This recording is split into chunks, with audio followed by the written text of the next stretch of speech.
بسم اللہ الرحمن الرحیم۔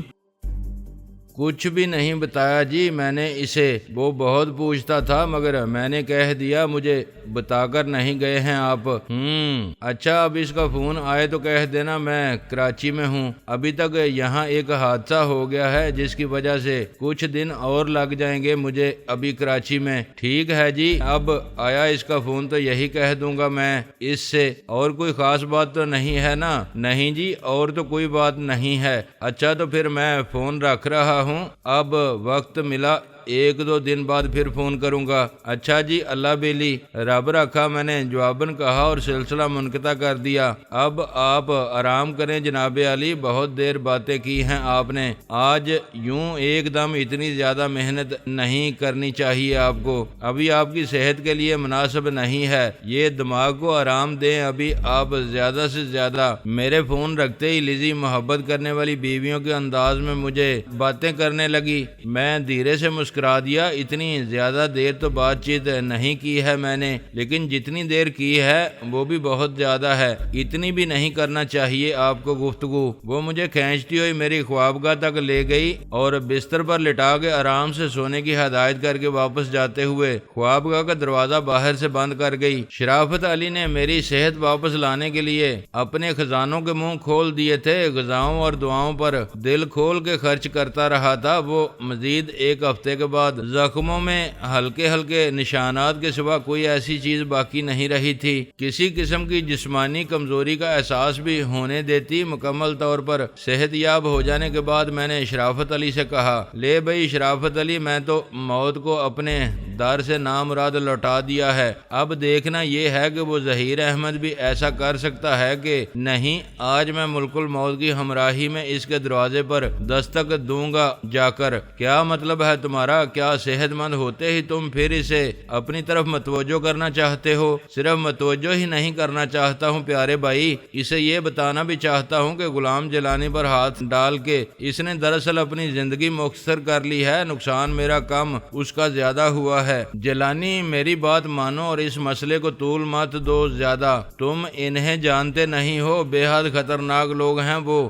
آدمی کی ان کی نظر میں پیر کے نیچے آ کر کچلے جانے والی چونٹی سے زیادہ حیثیت نہیں ہے، اور تم مجھے نہیں جانتے ہو شرافت علی، مجھ سے دشمنی کرنے والے کے لیے یہ زمین چھوٹی پڑ جاتی ہے بہت۔ میں جانتا ہوں، سنا ہے میں نے بہت کچھ تمہارے بارے میں بھی، خود ڈاکٹر دومن اور عالیہ زندہ مثالیں ہیں اس کی، وہ لوگ محض تمہاری وجہ سے یہ ملک چھوڑ کر چلے گئے، حالانکہ کچھ کم دراز دست نہیں تھے وہ بھی، پھر بھی تم مجھے اسے ڈرانے کی کوشش کر رہے ہو اس ظہیر احمد سے۔ حیرت کی بات نہیں ہے، یہ بات ڈرانے دمکانے کی نہیں ہے جیلانی، دراصل میں نہیں چاہتا کہ تم یہاں کسی چکر میں الجھ کر رہ جاؤ، ابھی تو ان ہیروں کا مسئلہ بھی سلجھانا ہے ہمیں، اور وہ کشمیر خان بھی ادھر لاہور میں منتظر بیٹھا ہے تمہارا۔ شاید تو سمجھتا ہے کہ وہ ہیرے میں نے چھپا رکھے ہیں کہیں، کیوں یہی بات ہے نا تیرے دل میں؟ تم غلط سمجھ رہے ہو جیلانی، میں یہ نہیں سمجھتا، شبہ ہوا تھا پہلے مجھے، مگر تمہاری بیماری کے دوران میں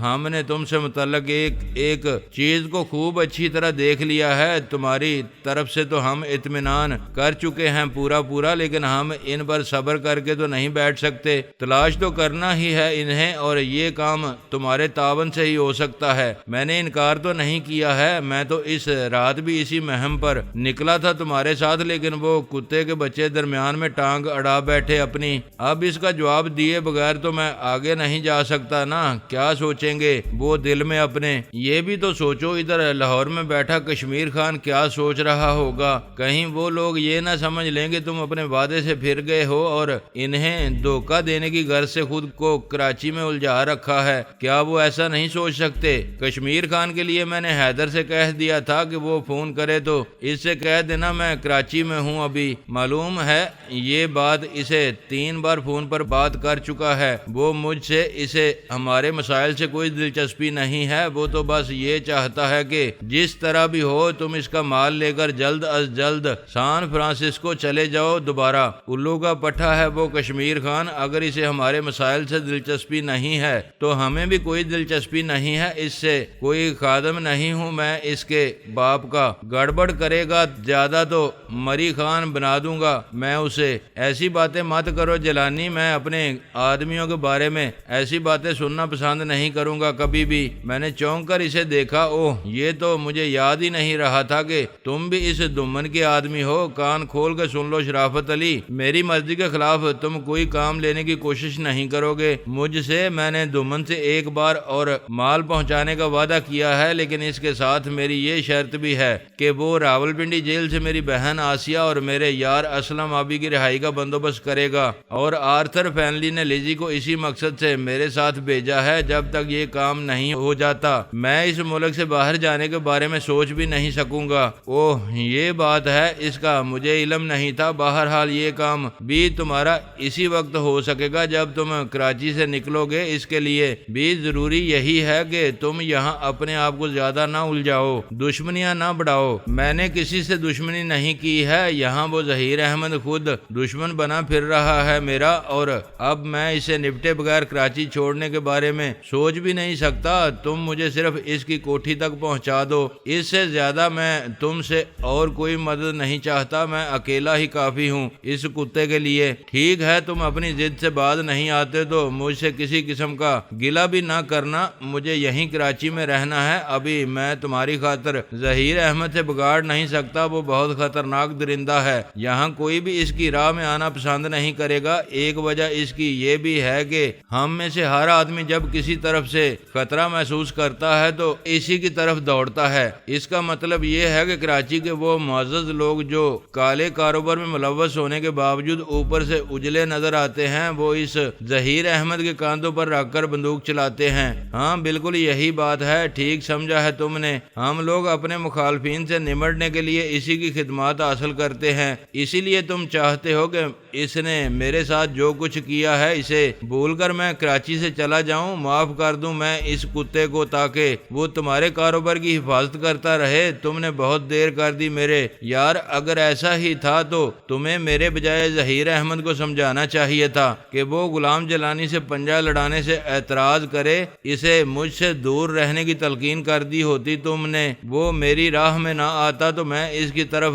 دھیان بھی نہ دیتا کبھی۔ تو تم اس قصے کو ختم نہیں کرو گے، آخر اس سے فائدہ کیا ہوگا تمہیں؟ قصہ میں نے تو شروع نہیں کیا تھا میرے یار، اس نے میرے یار آبی کے ساتھ جو کچھ کیا تھا میں اس کے ساتھ اس کا حساب کرنے بھی نہیں گیا کبھی، یہی سوچ کر درگزر کر گیا تھا کہ وہ ایک کرائے کا آدمی تھا، لیکن اب اس کی حیثیت کرائے کے قاتل کی نہیں رہی ہے۔ شرافت علی، اب اس نے براہ راست مجھ پر ہاتھ ڈالا ہے، اس نے للکارا ہے مجھے، اور اگر میرے حصے کی سانسیں ابھی باقی نہ ہوتی تو اس نے کسی تاریک قبر میں مجھے اتارنے کا انتظام کر ہی دیا تھا۔ شرافت علی نے غصے سے مٹھیاں بھینچتے ہوئے کہا، وہ کمینہ نادانستگی میں کیا کر بیٹھا ہے، اسے احساس نہیں ہے جیلانی، یقین کر میرے یار، میں اسے بچانے کے لیے تجھے نہیں روک رہا ہوں۔ یہ ٹھیک ہے کہ وہ ہمارے کام آتا رہتا ہے، لیکن ہم اسے اس کی اجازت بھی نہیں دے سکتے کہ وہ ہمارے دوستوں سے زیادتیاں کرتا پھرے۔ عجیب آدمی ہے تو بھی شرافت علی، تیری باتوں میں اتنی ٹیڑھ ہوتی ہے کہ میری تو سمجھ میں نہیں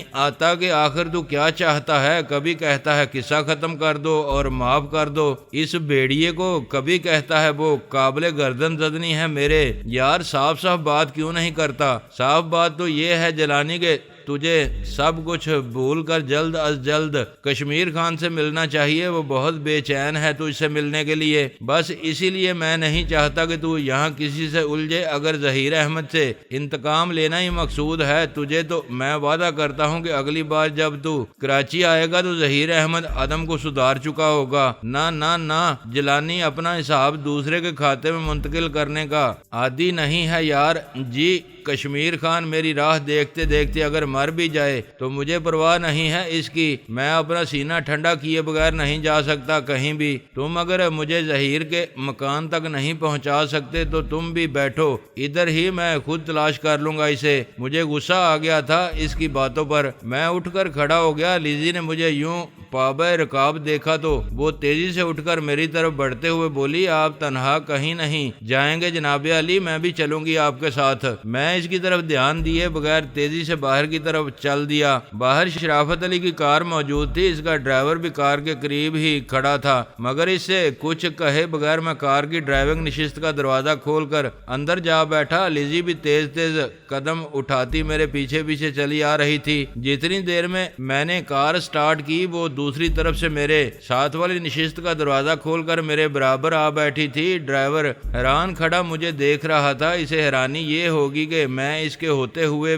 خود ڈرائیونگ سیٹ پر جا بیٹھا ہوں اور اسے بالکل ہی نظر انداز کر دیا ہے، اور یہ کہ میرے استعمال کے لیے وہاں دوسری کار گیراج میں موجود تھی۔ پھر میں اس کے مالک کی کار کیوں لے جا رہا ہوں؟ میں نے اسے یوں ہی حیران پریشان چھوڑ کر کار ریورس کر کے بنگلے سے باہر نکال لی اور کچھ سوچے سمجھے یا منزل کا تعین کیے بغیر ایک جانب دوڑا دی۔ مجھے اس شرافت علی پر بہت غصہ آ رہا تھا۔ مجھے اس کی یہ بات ایک آنکھ نہیں بائی تھی کہ مجھے ظہیر احمد سے اپنی ذلت کا بدلہ لینے سے روکنا چاہتا تھا۔ اسے میری عزت نفس سے زیادہ میرے دوبارہ فرانسسکو جانے سے دلچسپی تھی۔ اس کی خاطر وہ ان گمشدہ ہیروں کو وقتی طور پر بھول جانے پر آمادہ نظر آتا تھا۔ وہ احمق آدمی یہی سمجھے بیٹھا تھا کہ میں نے سچ مچ دومن سے دوستی کر لی ہے اور اب میں ان کے لیے کام کرنے پر رضامند ہو چکا ہوں۔ وہ مجھے بھی اپنے دوسرے کارندوں کی طرح اپنے اشاروں پر ناچتے دیکھنا چاہتا تھا۔ شاید وہ یہ سمجھ بیٹھا تھا کہ امریکہ میں دومن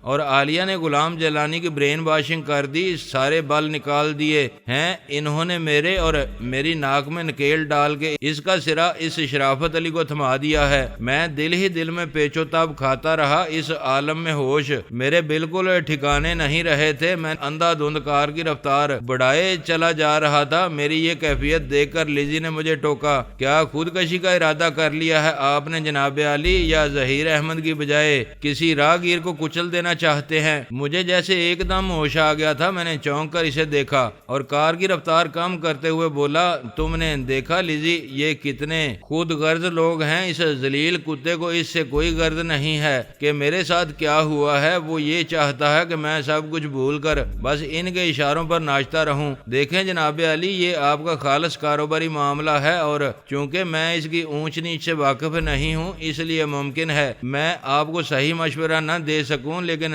پھر بھی اتنا کہوں گی کہ اس وقت آپ زیادتی کر رہے ہیں اس کے ساتھ۔ اس نے گزشتہ 3 ہفتوں میں بڑی خدمت کی ہے آپ کی، ہر طرح خیال کرتا رہا ہے۔ وہ آپ کا اگر کوئی بھائی ہوتا آپ کا تو وہ بھی اس سے زیادہ نہیں کر سکتا تھا جتنا اس نے کیا ہے، اور آپ ایک ذرا سی بات پر مشتعل ہو گئے۔ یہ ذرا سی بات ہے، تم اسے ذرا سی بات کہتی ہو؟ میری جان لینے میں کیا کسر چھوڑی تھی اس سور کی اولاد نے؟ زندگی تھی جو دوبارہ دیکھ رہی ہو تم مجھے۔ میں جانتی ہوں آپ کی بات غلط نہیں ہے اور یہ بات اسے نرمی کے ساتھ سمجھائی بھی جا سکتی تھی۔ وہ بھی اپنی طرف سے نہیں کہتا ہے، کچھ اوپر والوں نے مجبور کیا ہوگا اسے بھی۔ یہ کیوں نہیں سوچتے ہیں آپ وہ کوئی اپنی مرضی کا مالک نہیں ہے ان معاملات میں؟ ہاں یہ تم نے ٹھیک ہی کہا ہے، مگر وہ مجھ سے اس طرح بات کر رہا تھا جیسے وہ مجھے اپنے حکم کے تابع سمجھتا ہو۔ اس طرح بات نہیں کرنی چاہیے تھی۔ یہ برداشت نہیں کر سکتا کوئی مجھ پر حکم چلائے۔ ایسی بات نہیں ہے جناب علی، وہ غریب تو آپ سے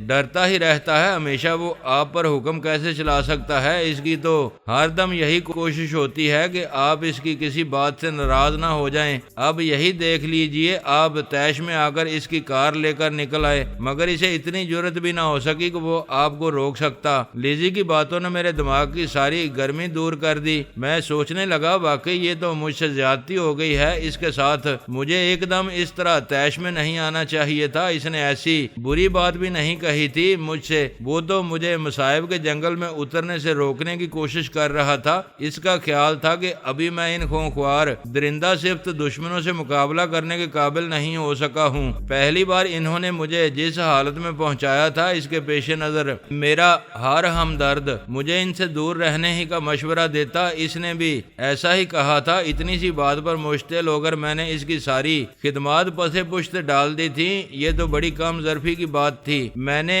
کیسے خلوص کا اظہار کیا تھا۔ اس نے میرے ساتھ اگر وہ نہ ہوتا تو انسانوں کے سمندر کراچی میں میری لاش کو زمین میں اتارنے والا بھی شاید کوئی نہ ملتا۔ اس نے تو مجھے دوبارہ اپنے پیروں پر کھڑے ہونے کے قابل بنانے میں اپنے تمام وسائل استعمال کر ڈالے تھے، اور میں اسے یہ صلہ دے رہا تھا اس کا۔ میرا سر آپ ہی آپ ندامت سے جھک گیا۔ کیا عجیب شے ہے، یہ انسان بھی لمحوں میں آپے سے باہر ہو کر اپنی اوقات بھول جاتا ہے۔ میں تمہارا شکر گزار ہوں لیزی، تم نے بر وقت مجھے ڈوبنے سے بچا لیا ہے۔ سور کا بال پڑ گیا تھا، آنکھ میں میری احسان بلا بیٹھا تھا۔ میں اس کے کیا سوچتا ہوگا وہ کہ کیسے کمینے شخص کے ساتھ بلائی کی تھی اس نے۔ خدا کا شکر ہے آپ کو جلدی عقل آ گئی۔ چلیں اب واپس چلیں۔ ہاں چلو چلتے ہیں واپس، اور چل کر معافی مانگوں گا۔ میں اس سے بہت برا کیا ہے میں نے اس کے ساتھ۔ میں نے اگلے چوراہے سے گاڑی واپس موڑ لی جہاں سے میں نے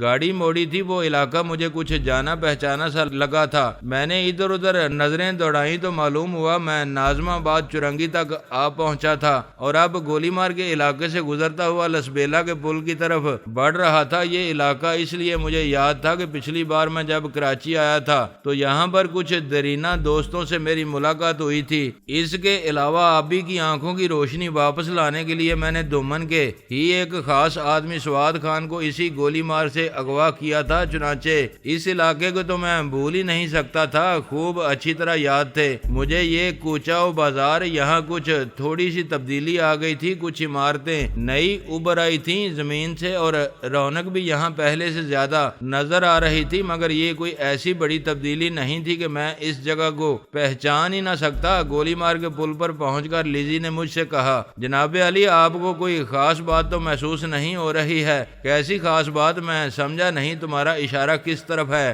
بہت دیر سے ایک سفید کار کو میں اپنی کار کے پیچھے لگا دیکھ رہی ہوں۔ پہلے تو میں یہ سمجھتی رہی تھی کہ شاید اسے بھی اسی راستے سے کہیں جانا ہوگا، لیکن جب آپ نے گاڑی واپسی کے لیے موڑی تو وہ کار بھی واپس مڑ گئی ہے، اور دو گاڑیوں کے پیچھے اب بھی ہمارے تعاقب میں چلی آ رہی ہے۔ میں نے بیک ویو مرر میں نظر ڈالی تو جلد ہی مجھے وہ سفید کار نظر آ گئی۔ میں نے اپنی کار کی رفتار بڑھاتے ہوئے لیزی سے کہا، تم نظر رکھو اس پر، میں قائد اعظم کے مزار کے قریب گاڑی روک کر انہیں قریب آنے کا موقع دوں گا۔ پہلے یہ جاننا ضروری ہے کہ اس گاڑی میں کون ہمارا تعاقب کر رہا ہے۔ ٹھیک ہے، آپ ڈرائیونگ کی طرف توجہ رکھیں، اپنی بڑی رف ڈرائیونگ ہوتی ہے یہاں تو۔ یہ کراچی ہے لیزی بیگم، اسٹیئرنگ وہیل تھام کر یہاں کی سڑکوں پر قتل عام کرتے پھریں، آپ کوئی پوچھے گا نہیں آپ سے، بشرطے کہ آپ کی جیب میں نوٹ بھی ہوں یا کوئی نوٹوں والا آپ کی پشت پر موجود ہو، اور اگر کسی زیادہ ہی فرد شناس شخص کے ہتھے چڑھ گیا کوئی ڈرائیور تو یہاں ٹرانسپورٹروں اور ڈرائیوروں کی یونین موجود ہے۔ کسی ڈرائیور کو سزا دینے کی کوشش کی تو یونین والے سارے شہر میں ٹرانسپورٹ کا نظام درہم برہم کر کے رکھ دیتے ہیں منٹوں کے اندر، اور اس نظام کو دوبارہ درست کرنے کے لیے یہاں کی انتظامیہ کے پاس ڈرائیوروں کو سڑکوں پر موت کا رقص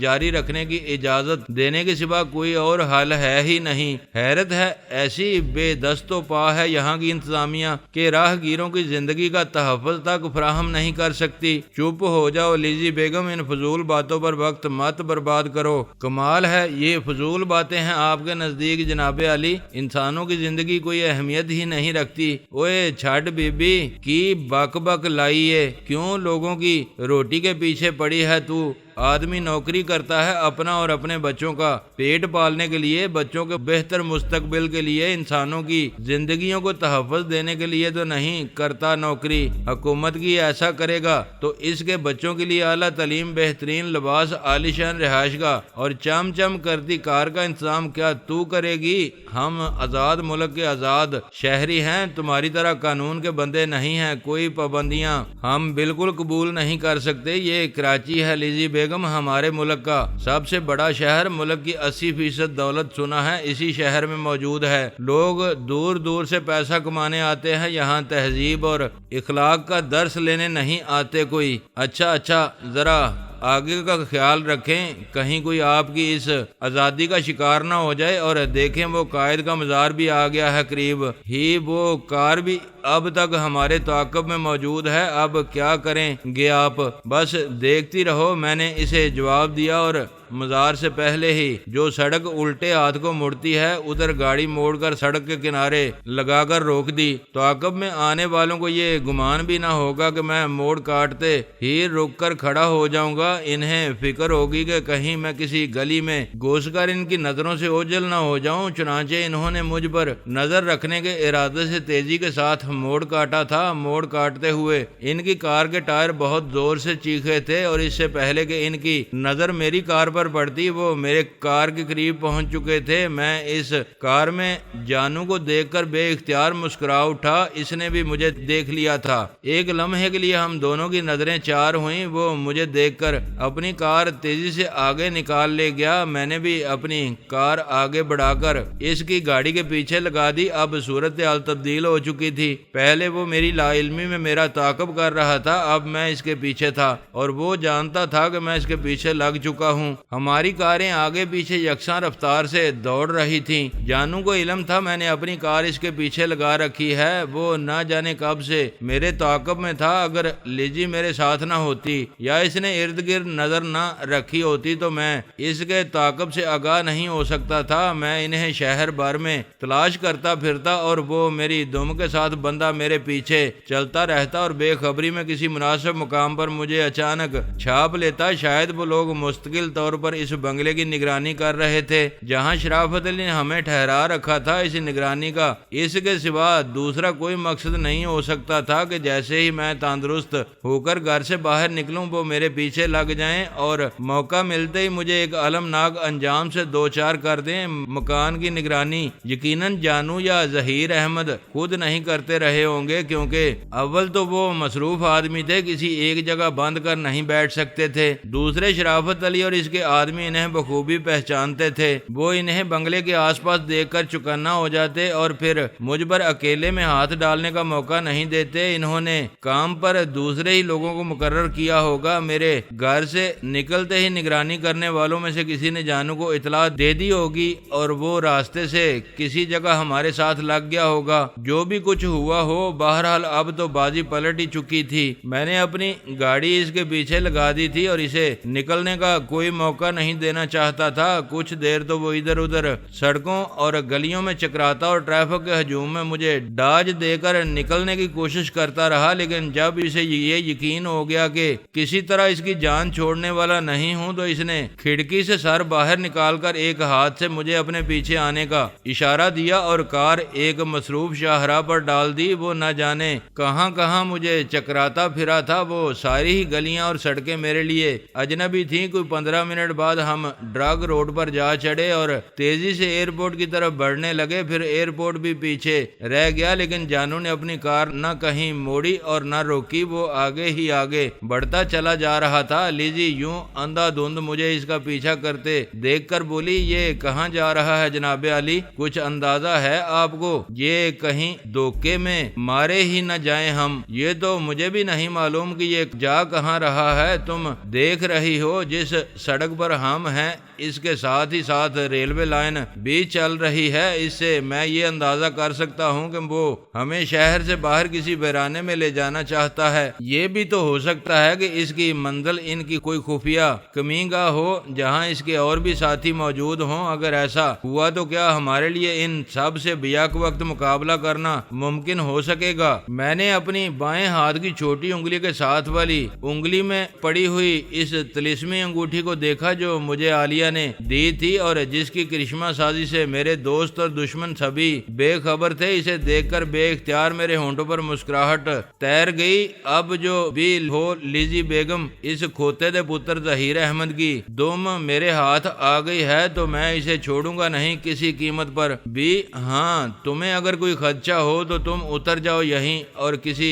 ٹیکسی میں واپس چلی جاؤ۔ کیسی باتیں کرتے ہیں آپ جناب علی؟ میرا یہ مطلب تو نہیں تھا۔ یہ کیسے سوچ لیا آپ نے کہ میں کسی مشکل گھڑی میں آپ کا ساتھ چھوڑ دوں گی؟ ایسا ہی کرنا ہوتا تو میں آپ کے ساتھ شرافت علی کے بنگلے سے ہی نہ نکلتی۔ نہیں مائی ریسپیکٹڈ لیڈی، میں اپنا مطلب صحیح طرح بیان نہیں کر سکا۔ شاید کہنا میں یہ چاہ رہا تھا کہ اگر یہ مجھے ہاتھ لگا کر کسی اندھے کنویں میں اتارنے لے جا رہا ہے تو تمہارا میرے ساتھ جانا مناسب نہیں ہوگا۔ تمہاری موجودگی میں مجھے تمہاری حفاظت اور سلامتی کا بھی خیال رکھنا پڑے گا۔ ممکن ہے تمہیں میری کمزوری بنا کر میرے ہاتھ پیر باندھ لینے میں کامیاب ہو جائے، اس لیے میں چاہتا تھا کہ تم میرے ساتھ جانے کے بجائے واپس چلی جاؤ۔ او نہیں جناب علی، اب میری آپ بالکل فکر نہ کریں، میری وجہ سے آپ کو بالکل کوئی پریشانی نہیں ہوگی اور نہ ہی دشمن میری وجہ سے آپ کو زیر کرنے میں کامیاب ہو سکیں گے۔ میں اپنی حفاظت خود کر لوں گی۔